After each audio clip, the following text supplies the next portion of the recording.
একসময়ের প্রবাহমান নদী দখল দূষণে পরিণত হয়েছে খেলার মাঠ বা গবাদি পশুর চারণভূমিতে, অস্তিত্ব সংকটে জীববৈচিত্র্য।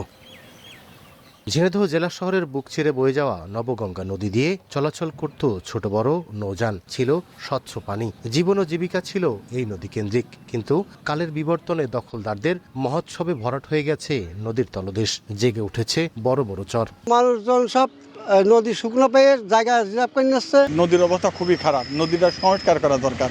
একই অবস্থা চিত্রা, কুমার, গড়াই, ইছামতি, ডাকুয়া, কপোতাক্ষ সহ 12টি নদ নদীর। কোথাও উৎসমুখে বাঁধ নির্মাণ, আবার কোথাও করা হচ্ছে জমির পাড় দখল। এতে প্রশস্ত কমেছে নদীর, হুমকির মুখে মাছ সহ জলজ প্রাণী। নদীগুলি খনন করা দরকার এবং তার উৎস মুখগুলি খুলে দেওয়া দরকার। তা নাহলে নদীগুলি যেগুলি আছে, যে 12টা আছে, সেগুলো হারিয়ে যাবে। দখলদারদের তালিকা করা হয়েছে জানিয়ে জেলা প্রশাসক বলছেন, নদী পুনরুদ্ধারে মন্ত্রণালয়ে পাঠানো হয়েছে প্রকল্প প্রস্তাব। নদীর প্রবাহ বজায় রাখার জন্য আমরা বিভিন্ন প্রকল্প প্রস্তাব পাঠাচ্ছি। যারা দখলকারী বা দূষণকারী তাদের বিরুদ্ধে বিভিন্ন পদক্ষেপ গ্রহণ করা হচ্ছে।